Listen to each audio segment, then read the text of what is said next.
जय हिंद। इस वीडियो में हम पढ़ेंगे चैप्टर 2 जिसका नाम होगा आपका हमारी पृथ्वी के अंदर, यानी कि हमारी पृथ्वी के आंतरिक भाग में क्या है उसको हम लोग जानने की कोशिश इसमें करेंगे। ठीक है, तो चलिए स्टार्ट करते हैं।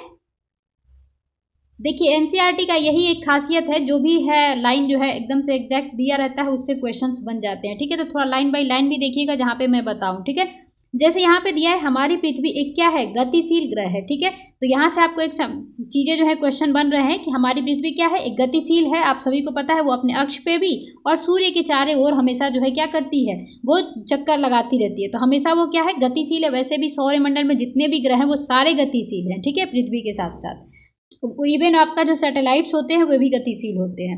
आगे दिया है इसके अंदर एवं बाहर निरंतर परिवर्तन होता रहता है। तो इसके आंतरिक भाग में और बाहरी भाग में दोनों में क्या है, लगातार हमेशा जो है कुछ ना कुछ अंतर होते रहता है। जैसे पहले था वैसे आज नहीं है, तो ये सब तो हम लोगों को पता ही है।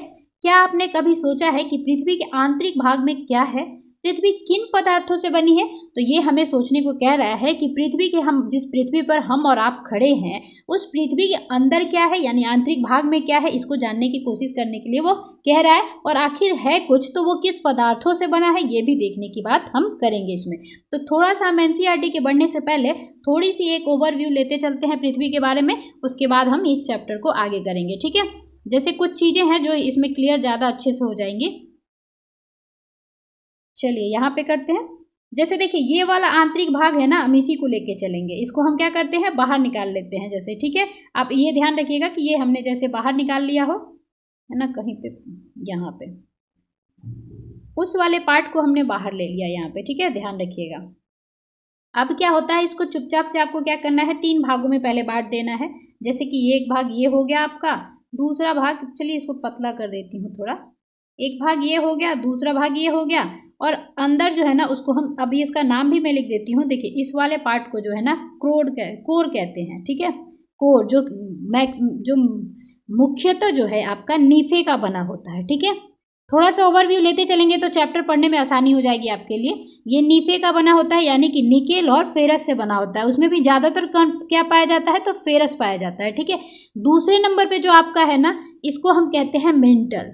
ठीक है, मेंटल हिंदी में भी कहते हैं, तो ध्यान रखिएगा। मेंटल है ना वो किसका बना होता है, तो ये सीमा का बना होता है। ठीक है, यानी कि इसमें सिलिकॉन और मैग्नीशियम आपको देखने को मिलेंगे। ठीक है, अगला दे रहा है आपका कि जो सबसे ऊपरी परत है उसे हम क्या कहते हैं, तो क्रस्ट या परपटी कहते हैं। हिंदी में क्या कहते हैं इसको, परपटी। अभी हमें मिलेगा आगे तो देखते चलेंगे, परपटी कहते हैं।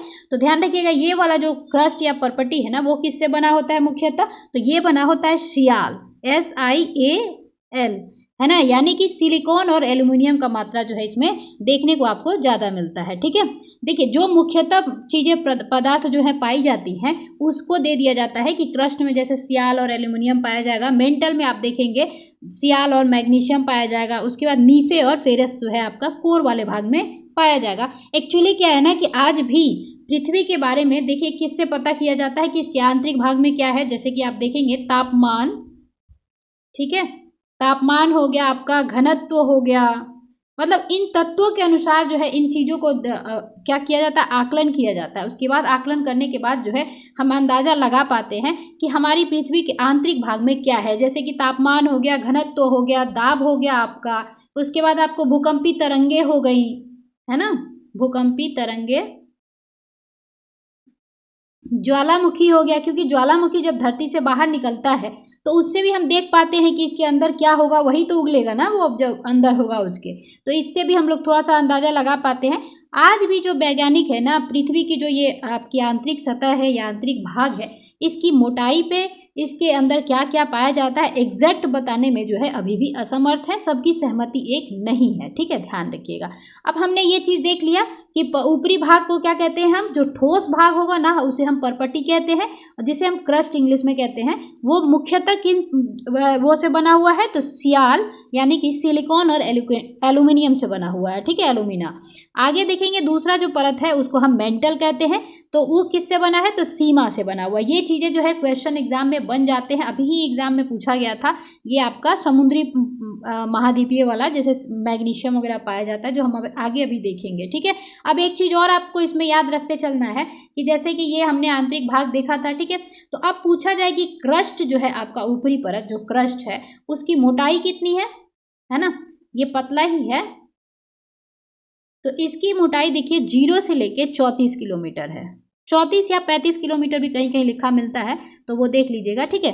तो 0 से 34 किलोमीटर तक आपका कौन सा भाग है, क्रस्ट है, ऊपरी परत जिसको हम क्रस्ट कहते हैं, ठीक है। उसके बाद आपका मेंटल स्टार्ट होता है। तो मेंटल कितने पार्ट पे पाया जाता है, तो ध्यान रखिएगा ये 34 से लेके आपका 2900 किलोमीटर तक पाया जाता है।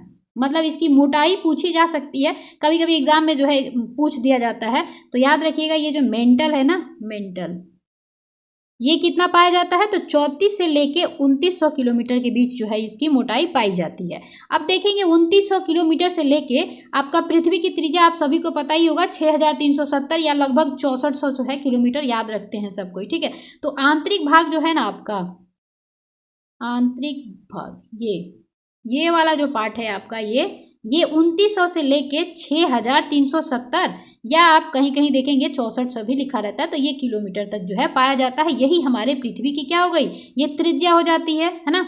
और रेडियस क्या हो जाएगा, इसका दुगना कर दीजिएगा, 12800 के करीब जो है आपका रेडियस डायमीटर होता है। और रेडियस क्या हो जाएगा, यही आपका क्या है, देखिए 2900 किलोमीटर से लेके आपका 6370 किलोमीटर तक जो है आपका कोर वाला भाग होता है, कोर की मोटाई होती है पृथ्वी के, ठीक है। और यही आपका क्या है, रेडियस भी है पृथ्वी का, ठीक है। ये चीज़ें याद रखिएगा।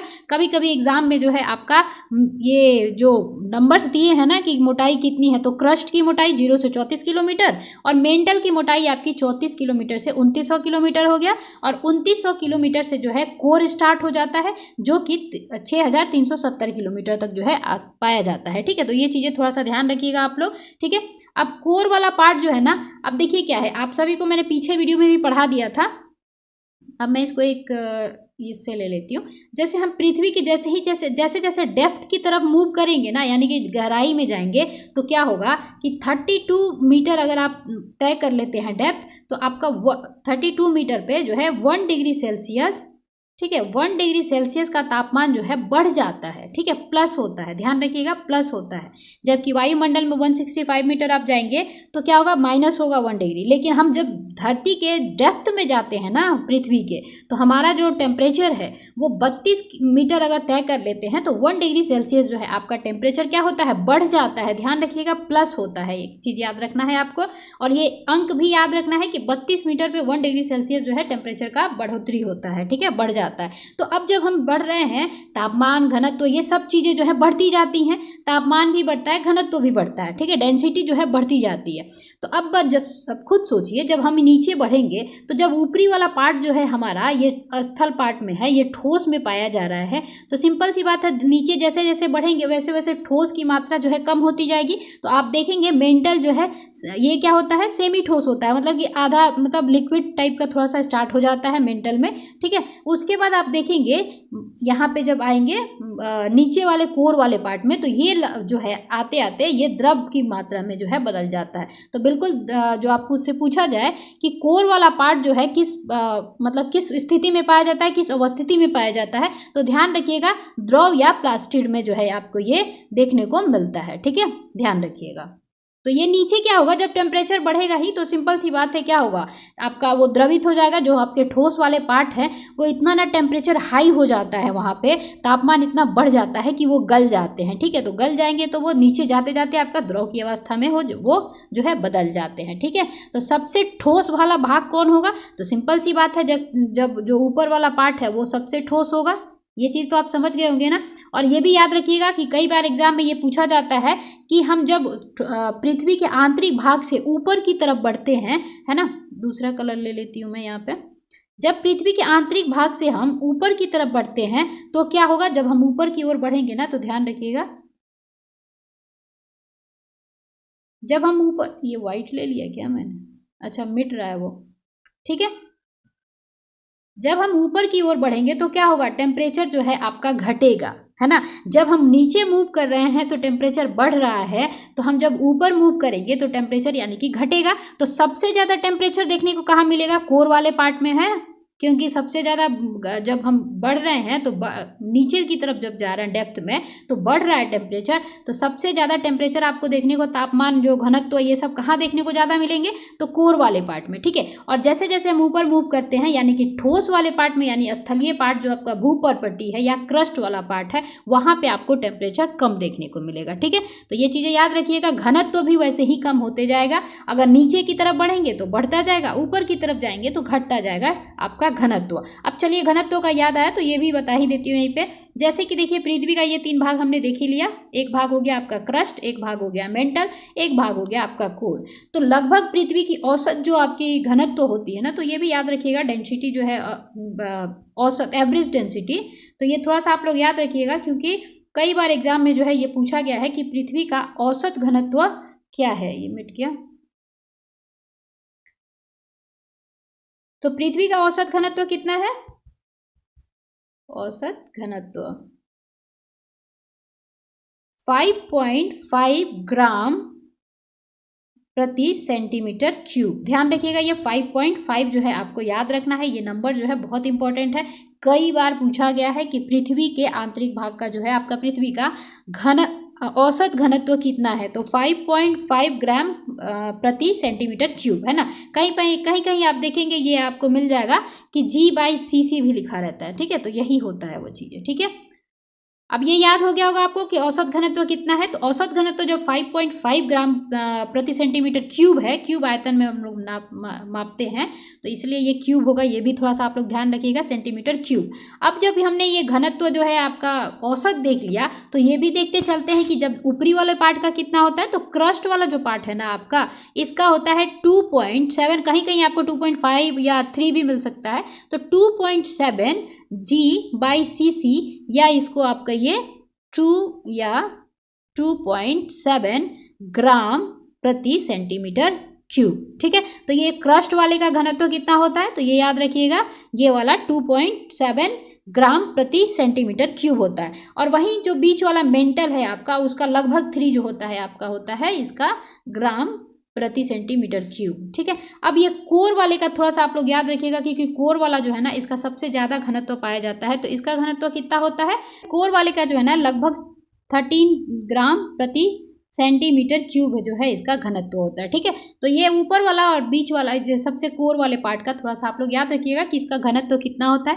तो ऊपर वाले क्रस्ट का जो है 2.7 ग्राम सेंटीमीटर क्यूब हो गया, और 13 ग्राम प्रति सेंटीमीटर क्यूब आपका कोर का घनत्व हो गया, ठीक है। तो घनत्व थोड़ा सा आप लोग जरूर याद रखिएगा, अगर नहीं कुछ याद रख सकते हैं तो 5.5 ग्राम प्रति सेंटीमीटर क्यूब औसत घनत्व होता है, ये आप लोग जरूर याद रखिएगा, ठीक है।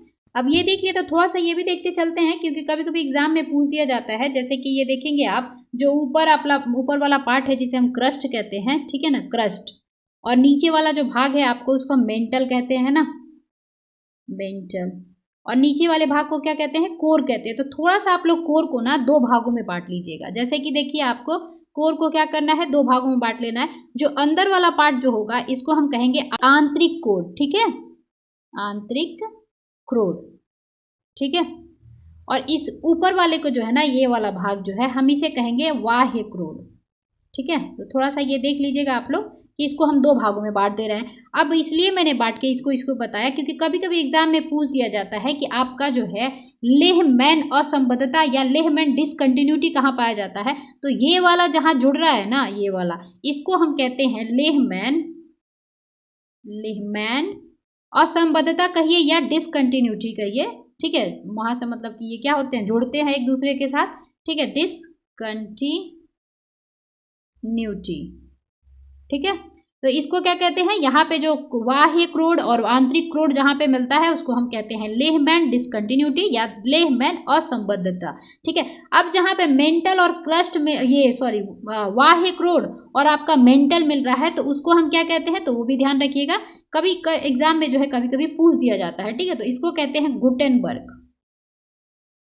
गुटेनबर्ग असंबद्धता, हिंदी में कहते हैं इसको, ठीक है, असंबद्धता,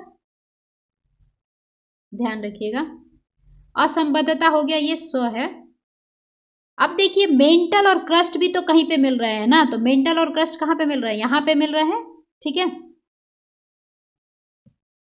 मेंटल और क्रस्ट जहां पे मिल रहे हैं ना, इसको हम क्या कहते हैं, तो इसको कहते हैं हम मोहे, ठीक है।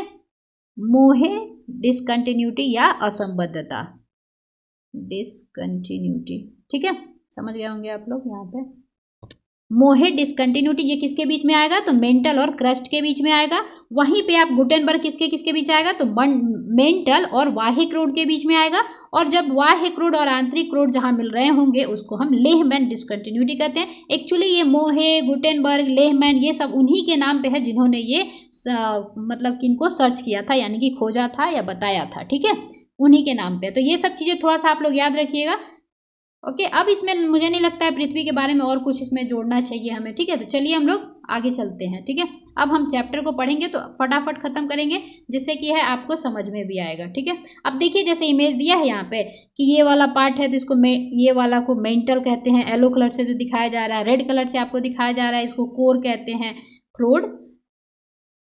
उसके बाद आप देखेंगे ऊपरी जो परत है उसको हम स्थल मंडल या लिथोस्फीयर या उसको पर्पटी कहते हैं, ठीक है। चलिए अब देखते हैं हम लोग। पृथ्वी का आंतरिक भाग एक प्याज की तरह पृथ्वी का आंतरिक भाग हम पढ़ रहे हैं, दिया है एक प्याज की तरह पृथ्वी भी एक के ऊपर एक संकेंद्री परतों से बना हुआ है। तो जब आप प्याज देखते हैं तो ऊपरी वाला परत क्या होता है, सबसे पतला परत होता है, ठीक है। और जैसे जैसे आप उसको खोलते जाओगे नीचे जो है आपको मोटी परत मिलती जाएगी। वैसे ही है आपका भूपट, ये आपका पृथ्वी जो है उसका आंतरिक भाग है। जैसे सबसे पतला जो होता है ऊपरी परपट्टी होता है, जैसे कि हमने देख ही लिया 0 से 34 किलोमीटर तक, है ना। आगे दिया है कि पृथ्वी की सतह की सबसे ऊपरी परत को हम क्या कहते हैं, तो परपट्टी कहते हैं या क्रस्ट कहते हैं। यह सबसे पतली परत होती है। तो ध्यान रखिएगा सबसे पतली परत कौन होती है, हमने देखा ही, वो क्या होती है, आपकी भूपरपट्टी या आपका क्रस्ट वाला भाग होता है। चलिए अब उसको देखते हैं। यह महाद्वीपीय संहति में 35 किलोमीटर एवं समुद्री संहति में केवल 5 किलोमीटर तक जो है ये फैला हुआ है, ठीक है। मतलब होता है इसकी मोटाई आपकी देखने को। तो ध्यान रखिएगा महाद्वीपीय संहति में, यानी कि आप स्थल मंडल पे आप जब देखोगे तो इसकी मोटाई कितनी मिलेगी आपको, 35 किलोमीटर मिलेगी, ठीक है। और वही आप जब समुद्र तल में जाते हो, समुद्र की सतह में, क्योंकि समुद्र भी कहीं ना कहीं रुका हुआ है, तो उसके नीचे जो है सतह है मिट्टी का, जो कि एक ठोस भाग है, जिसको हम आपके क्या कहते हैं, परपट्टी कहते हैं। तो उसकी सतह पे जब आप जाओगे ना तो उसकी मोटाई लगभग आपको 5 किलोमीटर तक जो है मिलती है। तो कभी कभी ये भी पूछा जा सकता है, तो ये वाला लाइन जो है आप लोगों को याद रखना है, ठीक है। 35 किलोमीटर वही 0 से लेके आपका 34 किलोमीटर या 35 किलोमीटर तक जो है लिखा मिलता है, ठीक है। अब देखिए दिया है महाद्वीपीय संहति मुख्य रूप से सिलिका एवं एल्यूमिना जैसे खनिजों से बनी है। तो हमने देखा ही सियाल, है ना, तो ऊपर की जो परपट्टी है आपकी महाद्वीपीय परपट्टी यही होता है कि देखिए जहाँ पे महाद्वीप पाए जाएंगे तो वो क्या होगा, ठोस वाला पार्ट होगा, और ठोस वाला पार्ट को ही हम कहते हैं परपट्टी, है ना। तो 2 भागों में है, क्योंकि आप देखेंगे जो परपट्टी है आपकी कहाँ कहाँ पाई जा रही है, समुद्र के तल में भी पाई जा रही है। और आप जहाँ पे घर बनाए हैं, जहाँ पे महाद्वीप एग्जिस्ट करता है, सारे महाद्वीप पर्वत हैं, सभी चीज़ें जो है वहाँ पे, उसको हम क्या कहेंगे, महाद्वीपीय संहति, ठीक है। तो अब महाद्वीपीय संहति पे देखेंगे तो मुख्य रूप से आपको क्या देखने को मिलेंगे, तो सिलिका एवं एल्यूमिना जैसे खनिज जो है मिलते हैं। इसलिए इसे क्या कहते हैं, तो शॉर्ट फॉर्म में हम उसे क्या करते हैं, सीएल वो रख लेते हैं, सियाल या सीएल, ठीक है। तो इंग्लिश में ही याद रखिएगा ताकि लिखने में भी अच्छा होगा, सियाल, ठीक है। अब चलिए आगे दिया है, हमने देख ही लिया कि SI से क्या हो जाएगा आपका सिलिका तथा एल्यूमिना हो जाएगा Al से, ठीक है। महासागर की परपट्टी जो है मुख्यतः सिलिका एवं मैग्नीशियम की बनी होती है, इसलिए इसे सीमा कहते हैं। तो मेंटल वाला पार्ट जो था आपने उसको देखा, उसमें क्या पाया जाता है, तो सीमा, यानी कि सबसे ज़्यादा उसमें मुख्यतः सिलिका एवं मैग्नीशियम जैसे खनिज जो है देखने को मिलेंगे। ये वाला एग्जाम में पूछा गया था, ठीक है। तो कभी भी एग्जाम में पूछा जा सकता है, परपट्टी पे ज़्यादा देखने को क्या मिलता है, तो सिलिका, एल्यूमिना। और वहीं पे महासागर की परपट्टी में देखा जाए तो क्या देखने को मिलता है ज़्यादा, तो एल्यूमिना और मैग्नीशियम और सिलिका, ठीक है। सीमा थोड़ा सा आप लोग ऐसे याद रखिएगा कि सियाल, सीमा, निफे, ऐसे याद रख लीजिएगा, काम आपका हो जाएगा। चलिए आगे दिया है कि परपटी के नीचे मेंटल होता है, तो हमने देखा ही परपटी के बाद क्या आ रहा था, मेंटल आ रहा था, जो कि लगभग 2900 किलोमीटर की गहराई तक फैला हुआ है। तो हमने देखा ही था 34 या 35 कहिए, उससे जो हम नीचे बढ़ेंगे तो 2900 किलोमीटर तक आपको मेंटल वाला पार्ट जो है देखने को मिलता है, जिसकी मोटाई है, आपको याद रखना है कि 35 से लेकर 2900 किलोमीटर तक। ठीक है, इसकी सबसे आंतरिक परत को क्रोड कहते हैं। तो हमने देखा ही सबसे आंतरिक परत जो था उसको हम क्या कहते हैं, इस वाला ये वाले पार्ट को क्रोड कहते हैं। ठीक है, तो बाह्य क्रोड भी है आपका और आंतरिक क्रोड भी है। तो जहां से मेंटल मिलेगा उसको बाह्य क्रोड कहेंगे, और इसको भी दो भाग में बांट दिया गया है, इसको आंतरिक क्रोड कहते हैं। ठीक है, चलिए आगे देखते हैं। अब यहाँ पे देखिए जो महाद्वीपीय प्रॉपर्टी और बार बार आ रहा था, तो इसको समझने में दिक्कत ना हो आप लोगों को। जहाँ पे ये पर्वत स्थल पार्ट दिख रहा है आपको, ठोस भाग, उसको हम क्या कहेंगे, महाद्वीपीय प्रॉपर्टी कहेंगे। ठीक है, ये महाद्वीप वगैरह जिस पे एग्जिस्ट करेंगे, है ना। अब देखिए कह रहा है महासागरीय प्रॉपर्टी, तो ये जो जल वाला पार्ट आपको दिख रहा है, ये जल जो है, तो ग्लास में भी आप पानी रखते हो तो नीचे ग्लास की तली तो होती है ना, वैसे ही मिट्टी की तली सागर में होती है, तो वो वाली को क्या कहेंगे हम, महासागरीय प्रॉपर्टी कहेंगे, जो तली है। ठीक है, और जो आपका जल से मग्न है उसको हम क्या कहते हैं, महासागर कहते हैं। जल से आप सभी को पता ही है, एक बड़े से जलाशय को हम महासागर के नाम से जानते हैं। ठीक है, तो ये चीजें आप समझ गए होंगे। चलिए अब आगे देखते हैं। आगे दिया है कि आप देखेंगे यहाँ पे क्या था, क्रोड कहते हैं। अब देखिए त्रिज्या के बारे में दिया है कि जिसकी त्रिज्या लगभग 3500 किलोमीटर है। यह मुख्यतः, ये आपकी किसकी त्रिज्या की बात हो रही है, तो क्रोड की हो रही है। ठीक है, जो आंतरिक भाग है आपका, मुख्यतः निकल और लोहे का बना होता है, जिसे हम नीफे से है जो लिख लेते हैं, मतलब याद रखते हैं, जैसे शॉर्ट फॉर्म में नीफे, यानी कि निकल और फेरस, लोहा। केंद्रीय क्रोड का तापमान एवं दाब काफी उच्च होता है। तो मैंने बता ही दिया कि जैसे जैसे आप डेप्थ में जाएंगे, टेम्परेचर और जो है आपका प्रेशर, घनत्व सभी जो है बढ़ते जाएंगे। ठीक है, नीचे जाएंगे तो प्लस होगा, ऊपर जाएंगे तो क्या होगा, माइनस होगा, ये चीजें। ठीक है, तापमान और दाब। अब थोड़ा सा यहाँ पे एक चीज दिया हुआ था, तो इसको देखते हुए चलते हैं। जैसे कि दिया है विश्व की सबसे गहरी खान दक्षिण अफ्रीका में स्थित है। तो कभी भी पूछा जा सकता है विश्व की सबसे गहरी खान कहाँ स्थित है, तो दक्षिण अफ्रीका में स्थित है। इसकी गहराई लगभग कितनी है, तो 4 किलोमीटर जो है आपका 4 किलोमीटर है। तेल की खोज में इंजीनियर 6 किलोमीटर गहराई तक खोद चुके हैं यहाँ पे। ठीक है, आगे दिया है पृथ्वी के केंद्र तक पहुंचने के लिए जो बिल्कुल असंभव है, आपको समुद्र की सतह पर 6000 किलोमीटर गहराई तक खोदना होगा। यानी कि समुद्र के तल में जाके उसके बाद आपको लगभग 6000 किलोमीटर तक गहराई को खोदेंगे आप, तब जाके आपको जो है उसके पृथ्वी के केंद्र तक शायद पहुंच पाए, जो कि बिल्कुल असंभव सा है। ठीक है, चलिए कुछ फैक्ट्स होते हैं उनको देखते चलते हैं अपन। अब देखिए ये वाला पार्ट दिया है कि पृथ्वी के आयतन का केवल 1% हिस्सा ही आपका परपटी है। तो हमने देखा ही था, ये देख ही रहे थे, ऊपर वाला पार्ट बहुत छोटा था, बीच वाला पार्ट बड़ा था, उसके बाद आप देखेंगे ये थोड़ा छोटा था। तो सबसे मोटा कौन सा पार्ट हो जा रहा है, ये आपका मेंटल वाला पार्ट हो रहा है। ठीक है, तो ये क्या होगा, लगभग क्रस्ट जो है 1% है, और आप वही देखेंगे परपटी है, उसके बाद 84% जो ये बीच वाला पार्ट था ना 2900 किलोमीटर तक, ये लगभग 84% मेंटल जो है एग्जिस्ट करता है, और 15% हिस्सा जो है क्रोड है। पृथ्वी की त्रिज्या जो है 6371 किलोमीटर है। अब देखिए ये वाला जो फैक्ट है ना, यहाँ पे याद रखिएगा आप, क्योंकि एनसीईआरटी में दिया हुआ है, तो ये कहीं भी आप चैलेंज भी कर सकते हैं। तो पृथ्वी की त्रिज्या जो है 6371 किलोमीटर है, क्योंकि कहीं कहीं आपको 370 किलोमीटर मिल जाएगा, कहीं पे आपको 6400 किलोमीटर मिल जाएगा। ठीक है, त्रिज्या पृथ्वी की। तो ये वाला आप लोग एग्जैक्ट याद रखिएगा कि पृथ्वी की त्रिज्या 6371 किलोमीटर जो है। ठीक है, और क्रस्ट कितना है, मात्र 1% भाग है जिसपे आप लोग रहते हैं, जो ठोस वाला पार्ट है, ये स्थल मंडल जो है आपका, उसको जिसको हम परपटी कहते हैं, उस पे वो कितने हैं, तो 1% है। ठीक है, बीच वाला सबसे ज़्यादा है मेंटल। ठीक है, जिसकी जो मोटाई है 35 किलोमीटर से लेके 2900 किलोमीटर तक है। ठीक है, मैं बार बार इसलिए बोल रही हूँ कि आप लोगों को याद हो जाए, क्योंकि ये एग्जाम में कई बार पूछा गया है। ठीक है, अब चलिए ये दिया है इग्नियस, लैटिन शब्द इग्नस जिसका अर्थ है अग्नि। इग्नियस का मतलब होता है अग्नि। सेडिमेंट्री का मतलब क्या होता है, लैटिन शब्द सेडिमेंटन जिसका अर्थ होता है स्थिर, यानी कि जो स्थिर चीजें हैं उसको हम सेडिमेंट्री कहेंगे। मेटामॉर्फिक इसका मतलब होता है, ग्रीक शब्द है ये भी, तो मोटामोर्फोस जिसका अर्थ है रूप परिवर्तन, यानी कि कयांतरित पदार्थ चट्टान देखेंगे ना, उसमें हमको ये वर्ड देखने को मिलेगा। सेडिमेंट्री जब हम अवसादी चट्टान पढ़ेंगे, इग्नियस जब हम आग्नेय चट्टान पढ़ेंगे, है ना। तो थोड़ा सा इसको भी देख लीजिएगा, वैसे ये सब पूछा नहीं जाता वैसे। चलिए आगे देखते हैं। अब यहाँ एक्चुअली इसलिए वो बताया था ताकि आप जो है सेल और खनिज पढ़ने जा रहे हैं तो वर्ड मिले तो आप समझ सके। चलिए देखते हैं। पृथ्वी की परपटी अनेक प्रकार के सेलों से बनी है। पृथ्वी की परपटी बनाने वाले खनिज पदार्थ के किसी भी प्राकृतिक पिंड को सेल कहते हैं। तो पृथ्वी का जो परपटी है जो बनता है उसमें जो खनिज सेल भी होते हैं, ये सब चीजें देखने को मिलते हैं, उसे हम क्या कहेंगे? प्राकृतिक पिंड कहेंगे। जो प्राकृतिक पिंड है ना, प्राकृतिक पिंड जो पाए जाएंगे उसे हम क्या कहेंगे? सेल कहेंगे। ठीक है। सेल विभिन्न आकार एवं गठन की हो सकती है। रंग, आकार और गठन तीनों जो है उनका अलग अलग हो सकता है। जैसे कि देखेंगे मुख्य रूप से सेल 3 प्रकार की होती हैं। तो आपसे पूछा जाए मुख्य रूप से सेल कितने प्रकार के होते हैं, यानी चट्टान, तो कितने प्रकार के होते हैं? तो 3 प्रकार के होते हैं। कौन कौन? तो देखते चलते हैं। पहला आपको देखने को मिलेगा आग्नेय या इग्नियस या सेल या आग्नेय चट्टान। ठीक है। दूसरा आपको मिलेगा औषधि चट्टान।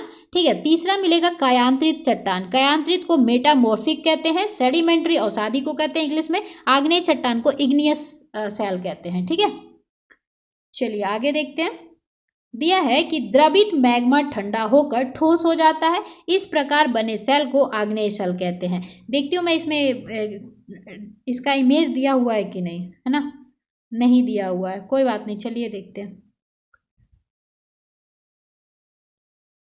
अब यहाँ से आप लोग थोड़ा सा सेल के बारे में ध्यान से देखिएगा क्योंकि कई बार एग्जाम में जो है इससे क्वेश्चंस बनते हैं। अब द्रवित मैग्मा, जब आप सभी को पता ही होगा पृथ्वी का जैसे कैसे देखते हैं हम लोग, ऐसे है ना, तो जो द्रवित मैग्मा निकलता है ना, जो लिक्विड फॉर्म में होता है, जब वो ऐसे बाहर निकलता है तो बाहर के तापमान से वो मतलब क्रिया करके धीरे धीरे वो क्या होता है? ठंडा हो जाता है। तो वही जो ठंडा होता है ना उसी को हम आग्नेय चट्टान कहते हैं, ध्यान रखिएगा। ठीक है।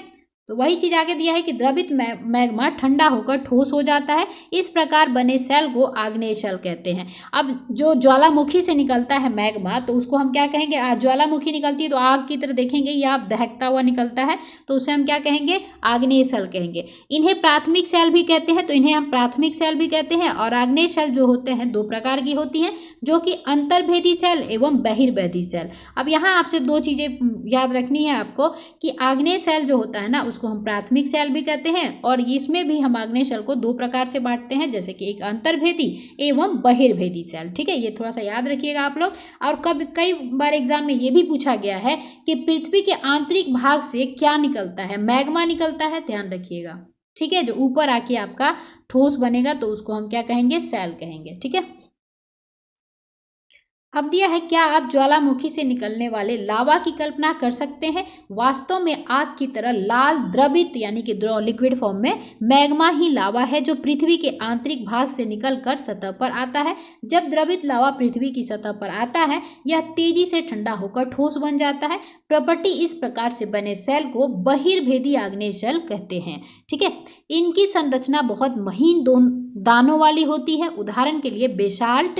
अब देखिए आग्नेय सेल में आपको देखने को मिलेगा, जैसे कि पूछा जाए आग्नेय चट्टान के एग्जाम्पल कौन कौन से हैं, तो पहले तो यहाँ पे जो एनसीईआरटी में दिया है आपको ये याद रखना है कि बेसाल्ट है। जैसे कि बेसाल्ट में देखेंगे बहुत ज़्यादा लोहे की मात्रा पाई जाती है ना। आग्नेय चट्टान में और भी चट्टान है, जैसे ग्रेनाइट हो गया आपका, पेग्माटाइट हो गया, लिखी देती हूँ यहाँ पे, ग्रेनाइट हो गया आपका, डायोराइट हो गया, ये सब क्या है? आपके आग्नेय चट्टान है। ठीक है। कई बार एग्जाम में जो है पूछ दिया जाता है कि कौन सा इसमें से आग्नेय चट्टान नहीं है। ग्रेबो नाम याद रखिएगा, ये भी कई एग्जाम में मैंने देखा है, इसको ऑप्शन में डाला गया था, ग्रेबो एग्जाम। ठीक है। उसके बाद आपका पेग्माटाइट हो ही गया, है ना, पेग्माटाइट। तो ग्रेनाइट, डायोराइट, ग्रेबो, पेग्माटाइट, कम से कम ये याद रखिएगा कि ये क्या है? आपकी आग्नेय चट्टान है। ठीक है। अच्छा, जैसे पेग्माटाइट है ना, ये आपको कहाँ देखने को मिल जाएगा? तो झारखंड का जो कोडरमा जहाँ अभ्रक पाया जाता है ना वहाँ पे आपको पेग्माटाइट सेल जो है आपका चट्टान जो है देखने को मिल जाएगा। चलिए अब आगे देखते हैं। दक्कन पठार बेसाल्ट सेलों से ही बना है। तो दक्कन वाला जो पठार है आपका ये किससे बना हुआ है? तो ये आपका भारत का ये नीचे वाला पार्ट है। ठीक है। दक्कन का पठार बेसाल्ट सेलों से ही बना है। द्रवित मैग्मा कभी कभी भूपट्टी के अंदर गहराई में ही ठंडा हो जाता है। ठीक है। अब कुछ मैग्मा तो बाहर निकल गए, कुछ मैग्मा जो है नहीं निकल पाता, वो पृथ्वी के भूपट्टी के अंदर ही क्या होते हैं? गहराई में ही ठंडा हो जाते हैं। इस प्रकार के बने सेलों को अंतर्भेदी आग्नेय सेल कहते हैं। तो जो अंदर रहेगा उसको अंतर्भेदी कह देंगे, जो बाहर आएगा बहिर्भेदी कह देंगे। ठीक है। धीरे धीरे ठंडा होने के कारण ये बड़े दानों का रूप ले लेते हैं। ग्रेनाइट ऐसे ही सेल का एक उदाहरण है। तो ग्रेनाइट क्या है? आग्नेय सेल है, और वो भी उसके अंदर भी डिफाइन किया जाए तो अंतर्भेदी आग्नेय सेल है, ठीक है। लेकिन मैक्सिमम यही एग्जाम में पूछा जाता है कि ग्रेनाइट कैसा सेल है, मतलब कैसा चट्टान है, तो ध्यान रखिएगा आग्नेय चट्टान है, ठीक है। लेई मसालों तथा दानों का चूर्ण बनाने के लिए जिन अपघर्षण पर पत्थरों का उपयोग होता है वे ग्रेनाइट के बने होते हैं। तो अब ये भी एग्जाम में आपसे पूछा जा सकता है। थोड़ा सा आप लोग अब एक बार और देखिएगा यहाँ पे कि लेई मसालों तथा दानों को चूर्ण यानी कि कूटने के लिए जिन अपघर्षण पत्थरों का उपयोग किया जाता है वे किसके बने होते हैं? वे ग्रेनाइट के बने होते हैं। तो सिलपट्टा वगैरह ये घर में देखे ही होंगे। सेल लुढ़क कर चटक कर अब क्या होता है? आग्नेय चट्टान बन गई। अब वो क्या होता है कि कुछ समय ठंडा हो गया, वो खूब मतलब मजबूत भी हो गया, पर क्या होता है? तापमान, हवा, घनत्व, ये सब चीज़ें जो है प्रभावी होती हैं। वायु, ये सब चीज़ें क्या होती हैं? उन पर प्रभावी होती है, रोज उनसे उनको गुजरना पड़ता है, बारिश वगैरह सबसे। तो धीरे धीरे क्या होता है? सेल लुढ़क कर, चटक कर तथा एक दूसरे से टकरा कर छोटे छोटे टुकड़ों में टूट जाता है। अब वो बड़ा सा जो आपका चट्टान दिख रहा था, जो ठोस बना था, वो धीरे धीरे क्या हो रहा है? हवा के, बारिश की वजह से, मतलब प्राकृतिक घटनाओं की वजह से वो धीरे धीरे चटक जाएगा या लुढ़क जाएगा वहाँ से, या टूट जाएगा एक दूसरे से टकरा कर। तो वो क्या होता है? इन छोटे छोटे कणों को हम अवसाद कहते हैं। जो छोटे छोटे कण होते हैं ना, उन्हें हम अवसाद कहते हैं। ये अवसाद कैसे बनते हैं? तो हवा, जल आदि के द्वारा एक स्थान से दूसरे स्थान पर पहुंचाकर जमा कर दिए जाते हैं। अब वो छोटा छोटा जो अवसाद था ना, वो टूट के गया और कहीं पे जाके इकट्ठा हो गया, ठीक है।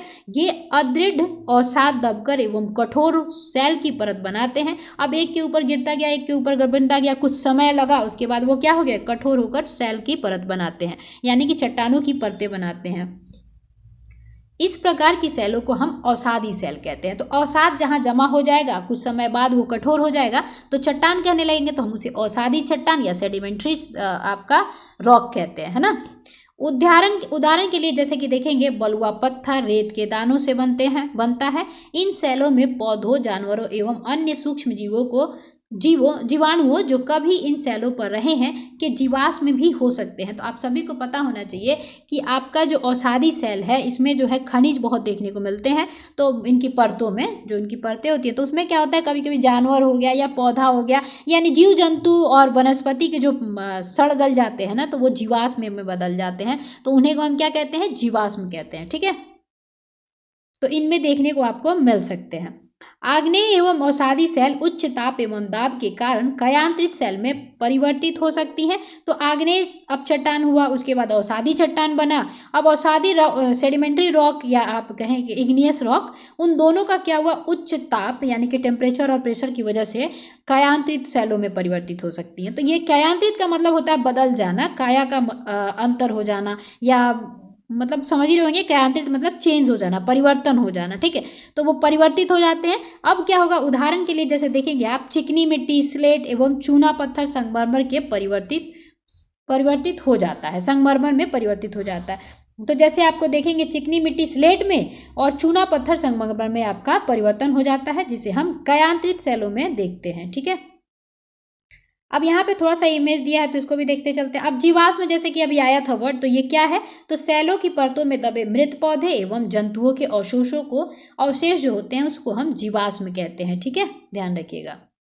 अब यहाँ पे देखिए, कायांत्रित सेल में परिवर्तित अवसादी सेल ये दिया है, ठीक है, इमेज बताया गया है ये आपको।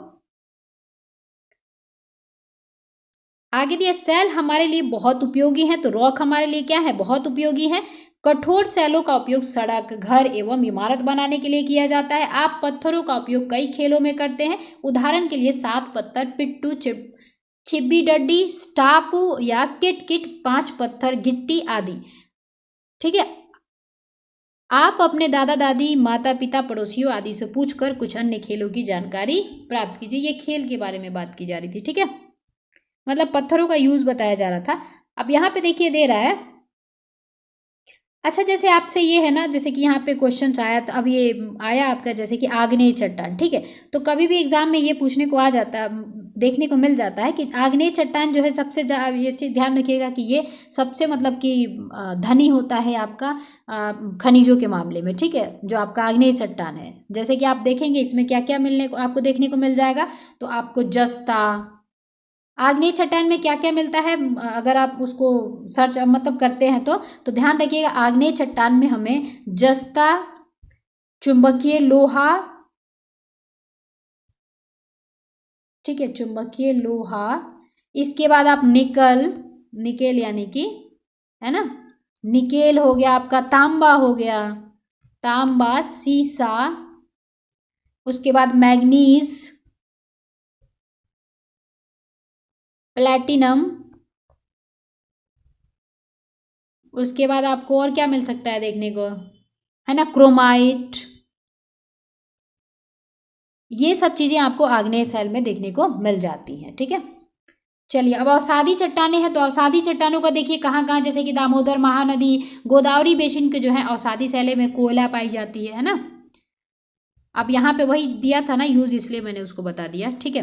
अब ये देखिए दिया है कि अनेक स्मारकों के चित्र एकत्र कीजिए और बताइए आप लोग। तो लाल किला देखिए लाल बलुआ पत्थर से बना हुआ है, तो ध्यान रखिएगा ये अवसादी चट्टानों से अवसादी चट्टानों के बलुआ पत्थर से आपका लाल किला बना हुआ है, ठीक है, दिल्ली का लाल किला।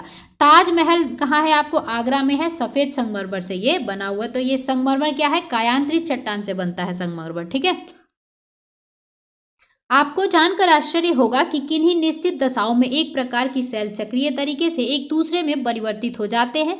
एक सेल से दूसरे सेल में परिवर्तन होने की इस प्रक्रिया को सेल चक्र कहते हैं। तो सेल चक्र किसे कहेंगे, जब एक दूसरे से ऐसे चक्कर लगाते रहेंगे तो उसको हम क्या कहेंगे, पत्थर जो है यानी कि रॉक्स, तो उन्हें हम क्या कहेंगे, सेल चक्र कहेंगे। तो ये क्या करते हैं, एक सर्कुलर फॉर्म बनाते हैं, कि मतलब जैसे कि क्या, जैसे कि इंसान है, वो पैदा होता है, फिर एक दिन मर जाता है, फिर बच्चा पैदा होता है, ऐसे मतलब एक चीज़ें देख सकते हैं कि सर्कल बना रहता है ना।